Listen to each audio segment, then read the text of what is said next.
नमस्कार, मैं doctor Najibur Rahman, senior consultant QRG health city Faridabad. पेशे से तो आप समझ गए होंगे कि मैं ब्रेन का स्पेशलिस्ट हूँ, न्यूरोलॉजिस्ट कहलाते हैं। इसलिए आज मैं बात करना चाहूँगा आप लोगों से न्यूरोलॉजी से की कुछ बीमारियों की। न्यूरोलॉजी की कुछ बीमारियों का मतलब ये है कि हम ये बात कर रहे हैं कि ये दिमाग की बीमारियाँ हैं और वो बीमारियाँ जो दिमाग की नसें हमारे सारे शरीर में जाती हैं, उनकी बीमारियां हैं। बहुत सारी न्यूरोलॉजी की बीमारियां हैं जो आम आदमी उसको इतना समझ नहीं पाता है और वो कई बार ऐसे डॉक्टरों के पास जाता है जहां पे उसका पूरा इलाज नहीं हो पाता है, या कई बार वो अपनी बीमारियों को लेकर घर पे ही बैठा रहता है और सोचता रहता है कि वो शायद वो ठीक हो जाए। आज जो सबसे पहले मैं जिस बीमारी के बारे में बात करना चाहूँगा, और वो बीमारी जो हमारे देश में बहुत आम भी है और लोग उसके बारे में उनको बहुत सी भ्रांतियां हैं, ये है मिर्गी की बीमारी। लोगों को कई बार तरह तरह के दौरे पड़ते हैं और हर दौरे को लोग एक मिर्गी का दौरा समझते हैं और उनका सोचना ये भी होता है कि शायद मिर्गी के दौरों का कोई इलाज नहीं है और झाड़ फूक से ही उसका इलाज हो जाता है।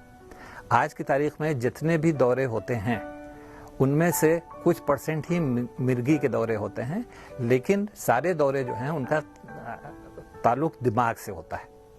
तो अगर हमको उसका इलाज करवाना है तो ज़रूरी है कि हम किसी न्यूरोलॉजिस्ट या ब्रेन के स्पेशलिस्ट के पास जाएं और उनको अपनी समस्या बताएं।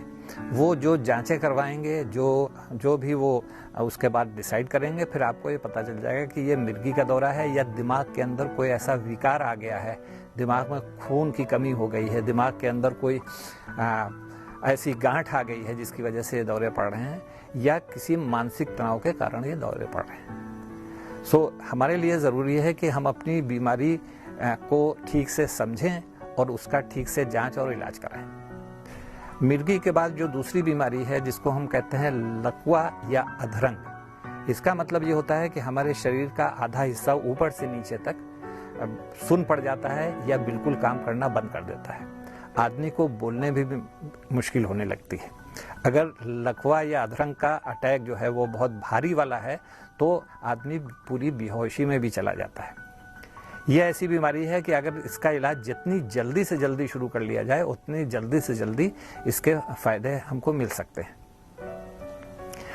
हमको यह समझना चाहिए कि जब भी हमारे आधे शरीर के हिस्से में सुनपन है या उसमें कोई कमजोरी आ गई है तो हमको फौरन कोशिश ये करना चाहिए कि हम अपने डॉक्टर के पास जाएं। लकवे का इलाज भी तरह तरीके से होता है और उसका कई बार हॉस्पिटल में एडमिट करके उसका इलाज करना पड़ता है, कई दिन उसको रहना पड़ता है, कई बार कुछ इंजेक्शन के द्वारा इलाज करना पड़ता है, कई बार इलाज में उसको गोलियों पे रख के उसका इलाज करना पड़ता है। तो इसलिए ये दूसरी बीमारी भी बहुत ज़रूरी है और इसके बारे में हमको ध्यान रखना चाहिए। अब और भी बीमारियां हैं। मान लीजिए कि सर दर्द की बीमारी है। कई बार आम लोगों को सर दर्द होता ही रहता है और कई बार सर दर्द की वजह दिमाग के अंदर कोई फोड़ा हो जाना, या जिसको हम कहते हैं कि कोई गांठ हो जानी, या दिमाग में कोई नस फट जानी, या कभी कभी दिमाग में भारी चोट लग जाने से भी सर दर्द होते रहते हैं और उसके लिए भी हमको ये देखना चाहिए कि हमको डॉक्टर के पास जाना है। बहुत सी और बीमारियां हैं जो भी आपको मिलेंगी, जो हमारे कुछ बहुत ही ज़ईफ़ बूढ़े लोग हैं उनके शरीर में, जैसे हाथ पैर में कंपन होना। हाथ पैर में कंपन होना भी ये दिमाग की ही बीमारी है। दिमाग की नसें हैं इसमें कमज़ोर हो जाती हैं जिसकी वजह से ये बीमारी होती है। अगर हम सही डॉक्टर के पास जाएंगे तो हमको इन बीमारियों में काफ़ी कुछ फ़ायदा भी मिल सकता है और हो सकता है कि पूरी तरीके से अच्छे तरीके से इलाज हो पाए।